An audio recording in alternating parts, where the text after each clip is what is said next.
So my topic today is basically how to do stuff that feels useful when you're not working on like a new project. So say you just ship something period of time before you actually start working on something new.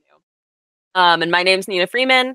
Twitter handle's hentai PhD. And I am a level designer at Fulbright.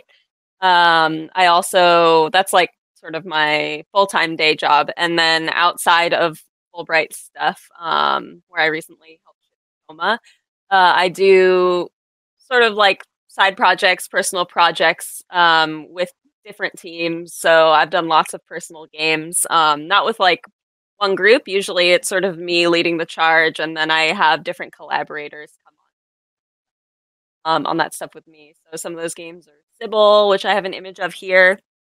And also How Do You Do It is another game you might be familiar with that I worked on. Kimmy, LostMemories.net. There's a whole range.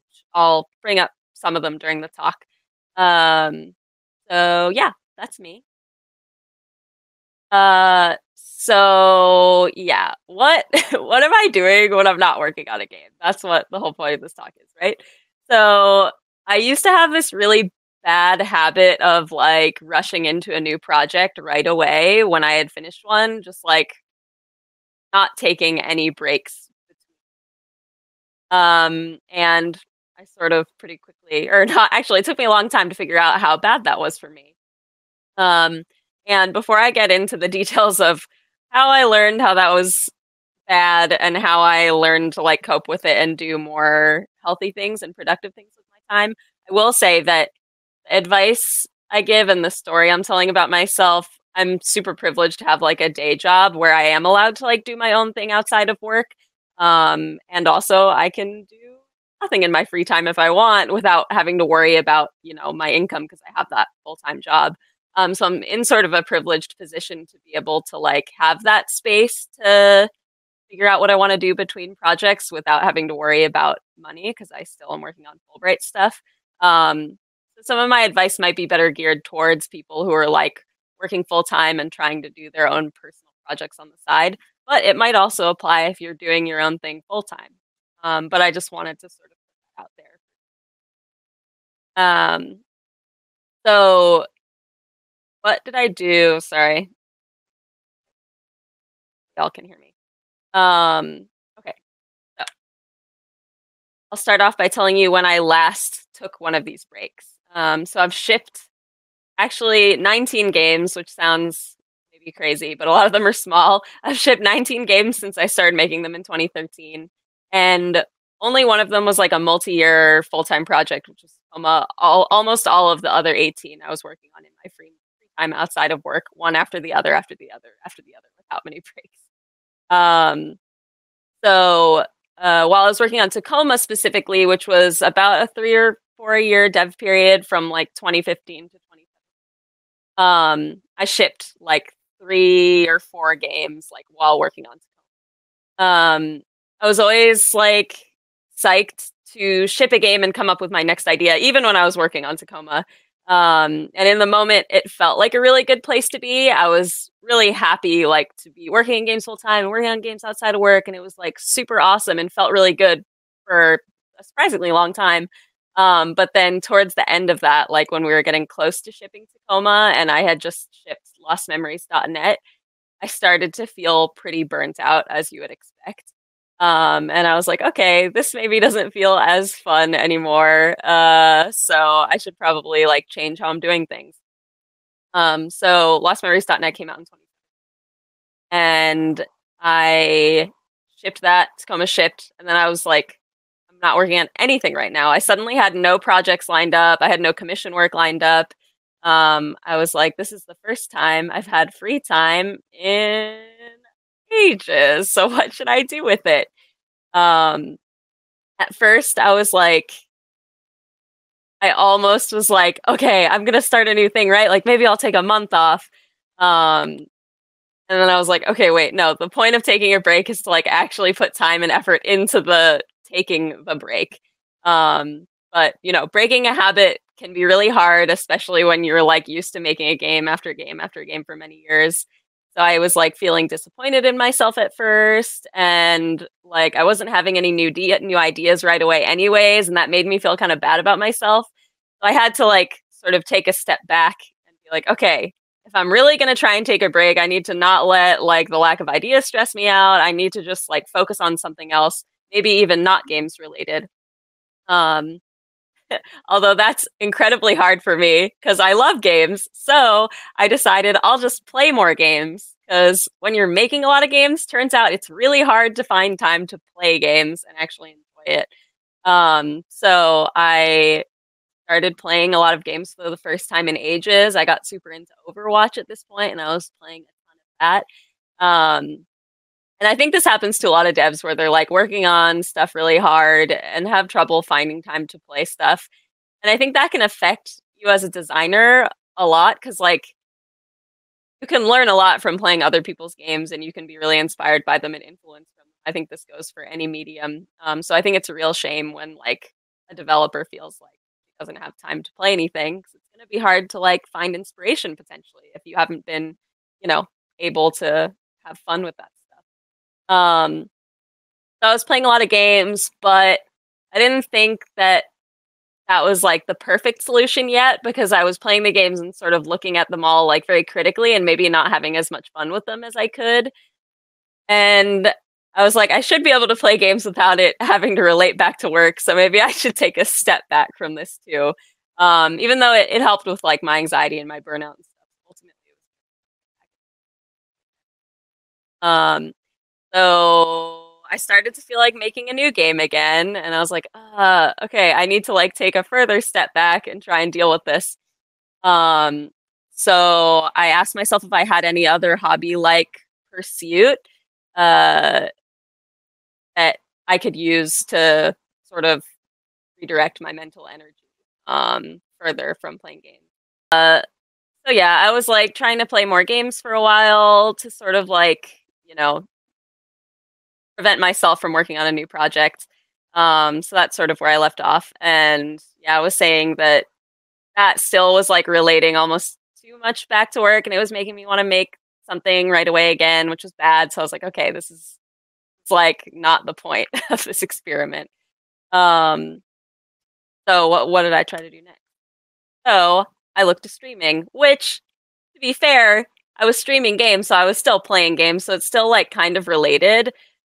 But I'll get into why I feel like it's not entirely. So I'd been streaming on Twitch for a while, on and off, like for a bunch of years, just casually. It was something that I was doing for fun in my time. And like I mentioned before, I was like super into Overwatch during this break. That's when I like got super into it. And I also noticed that that game was super popular on Twitch at the time. I was like, I'm having a lot of fun playing this game. Maybe I'll like get into streaming it because it seems pretty popular and I like playing it with my friends, and maybe I'll turn this into like a scheduled thing that I can do that like isn't just, you know, working on projects after work. I was like, I'll have a stream schedule and that will like sort of keep me on track towards using my time outside of my day job in a way that is like maybe more for fun than for work. So I think really quickly I realized that I had super made the right choice. One aspect of that being the right choice is that I'm the type of person that functions really well on a schedule. So now that I had something where I was like, okay, I'm not just gonna like randomly play games. I have like these sessions scheduled. Like I think I was doing probably twice a week streaming on Twitch at that point. And that was like something I could look forward to, something I could plan for, and something that I could basically spend my time thinking about instead of like coming up with a new game idea and feeling stressed that I wasn't working on it. So there's that. And then also the social aspect of spending time with people and talking to them about games felt super healthy for me. Because game development can be pretty solitary, and it's awesome to find a way to connect to other devs and also players of my games through something almost purely social. I knew that eventually I'd get back to working on side projects in a relatively solitary way. So why not work on my social skills while I'm between projects? I quickly made a bunch of friends this way, obviously. Probably some of them are in the chat right now. And I also met some future collaborators through doing regular streams. And really, it was just I was streaming Overwatch for fun twice a week, and it like basically completely eliminated all these feelings of self doubt and anxiety that I wasn't working on my next big thing. Um, and I do want to acknowledge that there's a big part of streaming that is about performance, which I super enjoy also. I know it's not for everyone, but I get a kick out of it because I'm like an ex high school theater nerd. So streaming sort of like, it seems like it would be super related to game development, but actually for me, it kind of scratches that itch where I'm like enjoying performance and enjoying sort of like uh you know it's almost like streaming is almost like improv in a way, right? And I like sort of look at it that way, and it's a fun skill to exercise that isn't like directly. I see a question in the chat. Have I ever thought about streaming game dev? I actually have started streaming game development in the last like 6 or so months probably.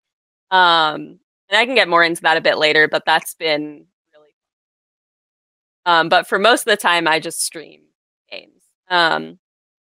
So I didn't plan on this happening, but after like probably less than a year of actually having like a consistent streaming schedule, um, I basically got an offer to become a Twitch partner, which was really cool, and that basically just gives you the ability to like have subscribers and emotes and stuff.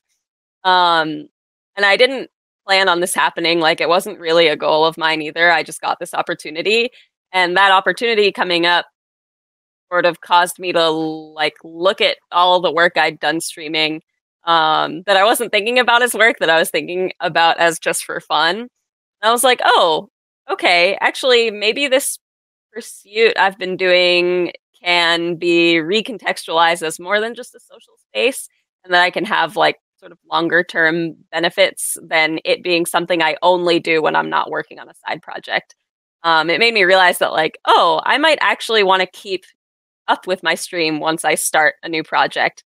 And save time for that instead of just like stopping streaming, working on stuff. And becoming a partner sort of made me realize that.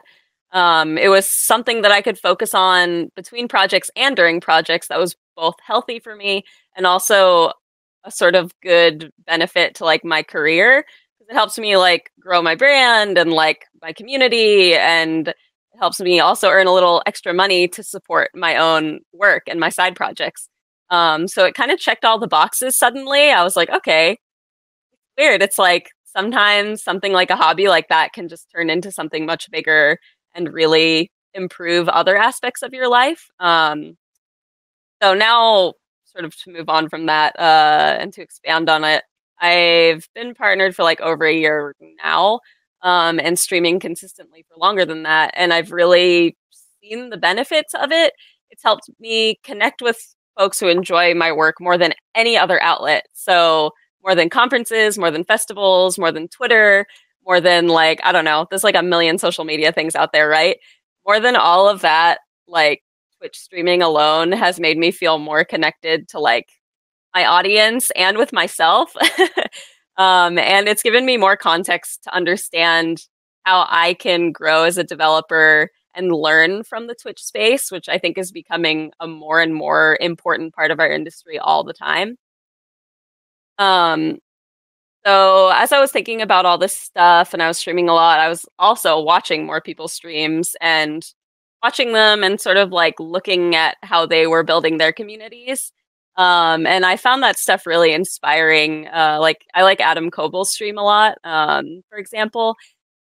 And it made me think of more about like the relationship of game developers with streamers. I feel like streamers and YouTubers and stuff have this like reputation with game developers as like not being like a real part of the industry, or like being maybe like people who cause game developers to like lose sales because they're like, playing their games and then like people won't buy their game. There's like, there's all these things that like game developers say about streamers that actually, now that I'm both, I've realized are totally not true.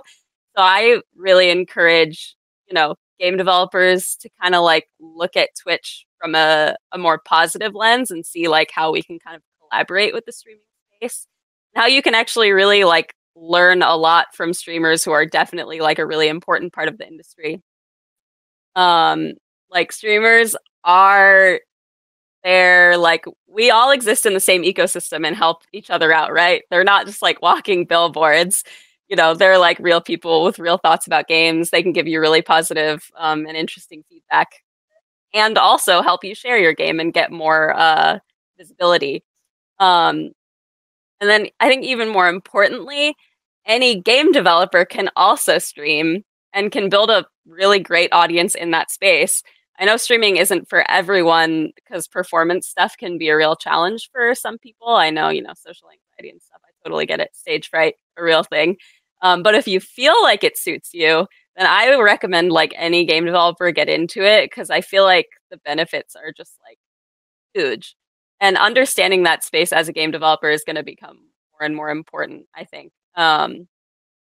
So, you know, streaming, maybe streaming game dev or just streaming other games and talking to people who are into your work can help you form actual meaningful connections with your community rather than being this game developer that's like, you know, working on their game like in isolation, like in a dark room, like not talking to their players. Like you can actually engage with people and that can, I think, really improve your work. I mean, I know for me, the streaming stuff has directly improved my work because, like, I basically started this Discord and we started doing these game jams together as a part of the stream. And I ended up like making games at those game jams. And like now I'm collaborating with someone I know through the stream and stuff. And it's like amazing how, you know, if you open yourself up as a developer a little bit and stop like working on things completely by yourself, you can actually like learn a lot of new things and meet new people to work with. Again, like people who want to work solo and stuff and who don't feel comfortable putting themselves out there like this, like I totally get that. But if you feel like you can, it's honestly the best thing ever, in my opinion. um, so I guess, yeah, this is like, these are sort of generally the points I want to make. I know I focused a lot on streaming and I just brought up Discord a little bit, which is like building on that. It gives you sort of more of a direct connection to the community, I think, because like there you can actually talk to people and not just like I can talk to y'all in chat and stuff, but Discord and like talking while I'm not streaming like has I think its own benefit too. You know, I've gotten lots of great feedback on my work from folks in the Discord, and they're just like good people, so it feels good to like talk to them also. I guess it gets into this weird space where it's like there can be a fuzzy line between like social space. It's like the Discord and the stream are a social space for me, but I'm also a game developer who's there, like, and streams are like very performative. So it's a blurry line between like friendship and work. But for me, that's felt really healthy and good. I know some people like to keep work and personal life a little more separated. And admittedly, this kind of approach can, you know, blur that line. So if that's the kind of thing you're okay with, then it can be really good. So long story short, I had this break. I wasn't sure what I was going to do to prevent myself from starting a new game project. And then I found myself building this whole like Twitch channel and community through that. And then this whole Discord and everything came full circle in the best way. Because in the end, I started doing those game jams with the community. And that is how I've started my newest personal project with my boyfriend, Jake. So it's kind of like I was trying to like stop myself from making games, and then I found something healthy that like got me back into making games. So it really did come full circle. And just through that community, I've been really inspired, just like talking to people who aren't just game developers, for example, and like, you know, learning more about other people's perspectives outside of the industry, I think has been really inspiring for me. And sometimes I feel like game developers sort of function in this little bubble where we only talk to each other. So I encourage everyone to like get out there, whether it's through streaming or through like whatever, maybe you want to do a hobby club or something, like anything that connects you with people who may or may not play your games is gonna help you. And so like my slide says, taking a break doesn't mean you have to do nothing.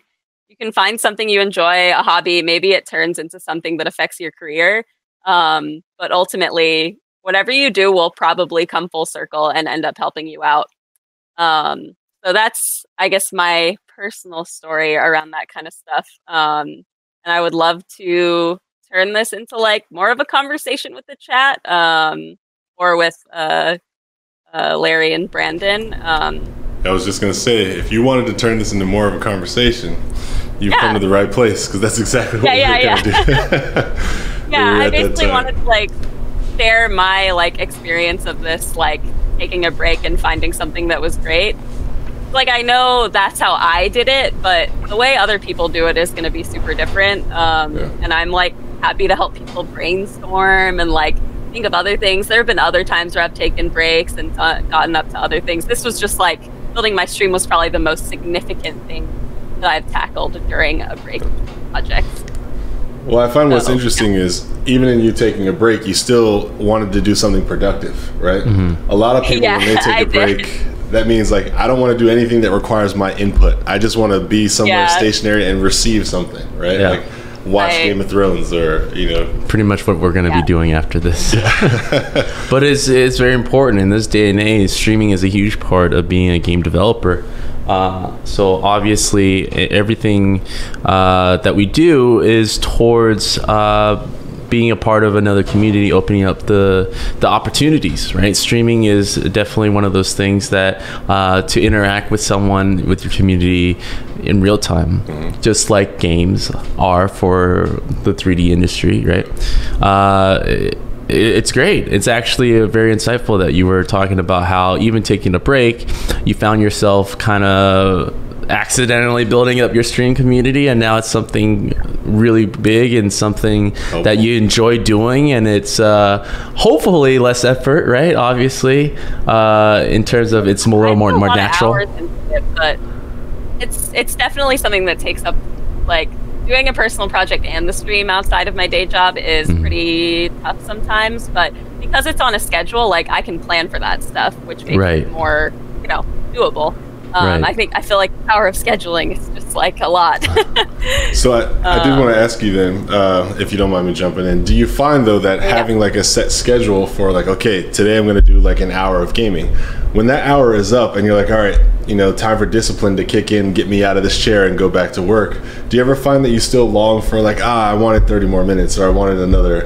And if so, like, is your schedule set in stone where you're like, no, this is the schedule to success? Or maybe do you, I guess, move stuff around? I guess, what's the reality in, you know, how tight the schedule is, especially if you're craving a little more of something or you feel like you're behind on something else? Yeah, it really depends for me. I think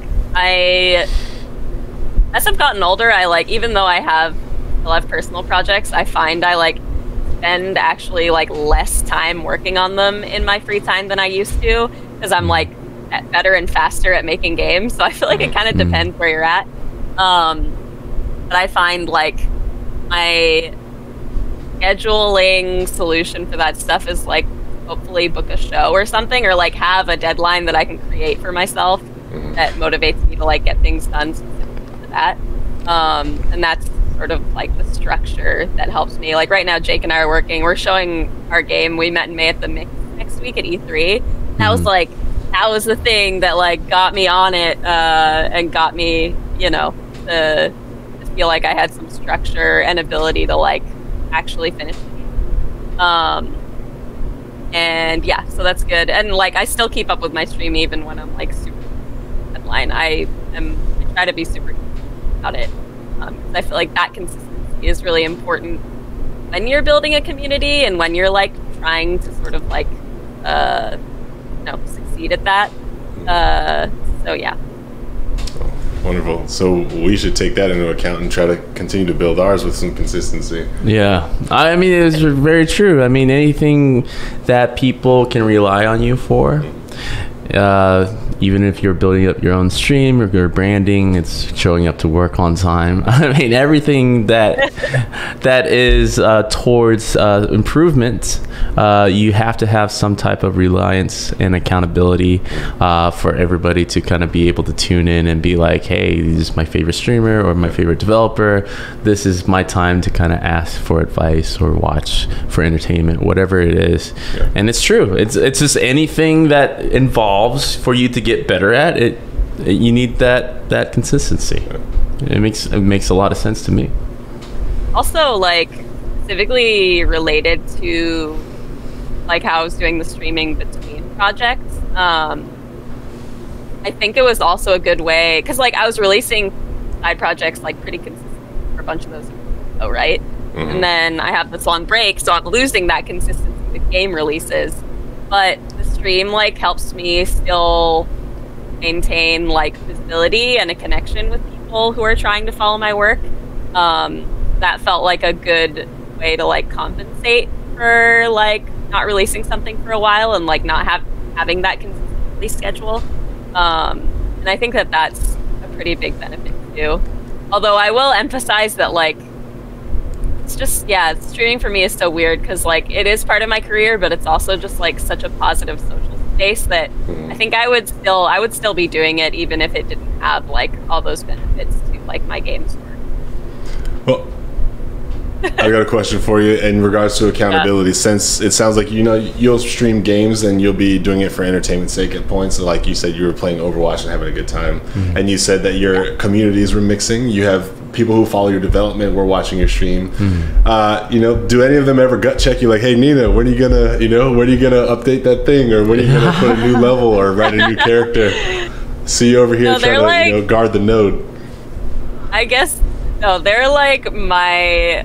I feel like my stream community like emotionally supports me more than they like need to, or I'm like I owe them so much for like keeping me sane as I like try to work on side projects. So yeah, it's really nice. They're all just like, I run the kind of stream that's like I guess pretty cozy and chill, so I probably like attract people who are more chill also. And it's, a lot of people who care about work-life balance stuff in keeps me like, keeps me consistent with that kind of thing too. It's good to like, I was saying before, like sometimes game development can be solitary. It's really good to have like this community I can like talk to and be online with to remind me that like, oh yeah, there are people out there that like care about me and my work and like don't actually want me to like work until I hurt myself. So I think that's another important thing, important I've had from like. That's really cool. Have any of the people that you've met through streams, for example, you said like some of the people like maybe try to get involved in some way, or then especially pushing you or helping you with your own sanity's sake, but have like random artists come across your stream and say like, hey, I want to contribute, or engineers or designers or other game dev collaborators like really tried to push and like say, hey, I want to connect on like some professional stuff and let's see if we can do something cool or collaborate in the future? Well, I've ended up meeting up with a bunch of other developers that I met through the stream at like GDC and stuff. So those meeting up in that context is always really cool to like. I mean, it's so hard to meet people at like stuff like GDC. There's just too many people. So it's nice to sort of like be able to reach out to my like, hey, developers, like let's hang out and like have our own little like thing. And also the game that Jake and I are working on, We Met in May, the composer is someone whose work I discovered through one of the Discord community game jams. His name's Ryan Yoshikami, and he did the music for a bunch of Toby Doo's games in those jams, who I also know through. And yeah, now Ryan is totally doing music for our game. Awesome. And I'm like super excited about that collaboration. So it's like, you never know who you're going to meet if you expand your social net. Yeah, I mean, I totally agree. It wasn't until I stopped just working on the game, going home, enjoying life, that I started discovering other opportunities. And a lot of that is just through people. And it really does start with the people you know to introduce you to other people that you know. That made me start thinking about other things to do within the game dev community that doesn't directly tie into my day job. And where do you feel right now? I feel like Twitch is starting to look outside of just game streaming. Like they're starting to kind of help with game development side. It seems like a very natural evolution. Where do you see that kind of improving in the next couple years? That one of the things I probably could have even gone more into it in my talk and should have, but one thing I've been realizing that I mentioned is that weird tension between game developers and like streaming and video makers that has been around for a while. But I feel like that tension is naturally easing as game developers get more familiar with streaming, and as streaming like more of this, you know, sort of acknowledged part of our industry that's like a legit thing that happens, and that's not causing us all to lose money. I think that as more game developers get more comfortable with that reality, that there will be more like active conversations, I hope, between game developers and streamers. I actually heard, I was talking about this to Bennett Foddy at GDC, game developer. He had actually been like on a panel, I wish I could remember where he was talking to some streamers who played his game, Getting Over It, which was obviously like a big sensation. Huge hit. Yeah. So like, you know, he was part of that panel where they were like in conversation about their streams of that doing really well in their videos, and then like his perspective on that as a developer. And the fact that that panel was like a thing that even happened, I thought was really interesting. Because streaming and like it's just gonna keep getting bigger, and like I think that's one of those things that like game developers really just like try and keep up with it and like see what that space, what kind of cool collaborations come out of it. I think there's a lot there that is untapped because of that weird like mentality many game developers have of it like being this like weird thing that can hurt us. I like personally really want to like get people over that mentality and like for game developers to embrace. All right, I got a good one for you here. This question comes by way of SyfFX. Thanks for the great talk, Nina. And so that was a compliment. Here's the question. How did you come to the decision to stream twice per week on Twitch? For example, did your streaming research lead you to schedule yourself twice a week? Why not 3 times a week? Or was it purely down to your decision to fit in time to play games for taking a break? That's a good question. So because at the beginning when I was starting, like when I made the decision, or I was like still in that mindset of it being purely like a hobby and something that I might not keep up with in the long term, the 2 days a week sort of felt like that level of commitment that I wanted at the time. And then I didn't end up changing it to be more as I got more serious about it, basically purely because 2 days a week feels pretty like it felt like the right amount for me, especially since I like was starting to get into other side projects and, you know, like work gets busy again, blah blah blah. 2 days felt to me like a good amount, and I felt like, you know, my community was also like show up for those people really good. So I was like, this is working for me, so I'm going to keep it up as long as I can. That's fair enough. Let me go ahead and take it off Larry Cam and put it back on group chat. Yeah. So with all this new ventures, I imagine it becomes an additional thing on top of what you mentioned, you know, what you were doing before, because you were developing games on the side, and now you're streaming and developing games. And so it's like 2 more things, or 1 more thing that you've added onto your plate, and now you got to keep up with that too.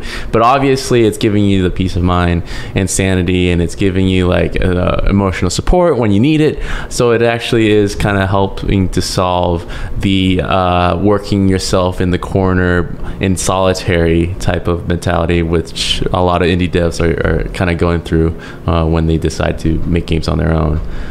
What other crazy benefit have you been discovering lately, now that you have like this new venture on the side? You know, there's a lot to be said for like playing games and being in a more active conversation with people about them, which streaming really like lets you do. Because like I'm streaming a game, there's the chat, we're talking about it. Like I'll stream Life is Strange 2, for example. That's one that I've been really into, and it's like my chat's pretty active about like reacting to the game and talking to me about it. Or like I've been playing a lot of Dota 2, and like chat will like help me figure things out because I'm still learning.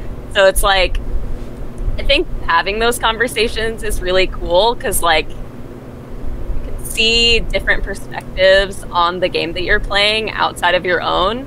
And, you know, someone's experience or how they're interpreting Life is Strange 2 is going to, you know, differ a lot from mine, depending on their background, right? And I'm just really lucky to have like a very chatty community that's like, often down to share with me like how they're feeling about the game thing. And getting that perspective, like for me as a game designer and a writer, I find that to be super valuable, because I'm like, yeah, I'm writing and making these games that a lot of people are going to play. Like, I need to always be thinking about, how they're going to interpret things, how they're going to see things. I want to make things that are really sensitive and thoughtful, and being able to be in those conversations, even about other folks' games, I think helps me improve that skill and that thoughtfulness. So I find that is another important why I continuing to always want to play stuff. Although also sometimes I just want to play like Dota or Overwatch, and it's just like I'm not even thinking about it. So it just depends on the mood I'm in, I guess. Yeah, fair enough. All right, so last question from me. This one's hopefully going to be a show in support for you and what you've done. But, if I was so happened to be interested in checking out some of the games that you've made, both either with Fulbright or even some of the, more specifically, the ones that you've pioneered and developed yourself as the main directive force and creative person behind it. I don't want to call out a specific role because I don't know necessarily exactly who was helping or, what the pipeline was for each game and who was involved where, but I'll say the games that you developed personally. If I was interested in finding those, where would I go to show support and buy a couple of your games? Yeah, I appreciate that. Every side project I've done has been with a different team, so it's always hard to tell. But my website is ninasays.co. The chat. Hope I just posted it. Thank you. And my Twitter handle is HentaiPhD. I'm pretty active on Twitter and share updates about what I'm working on whenever anything comes up.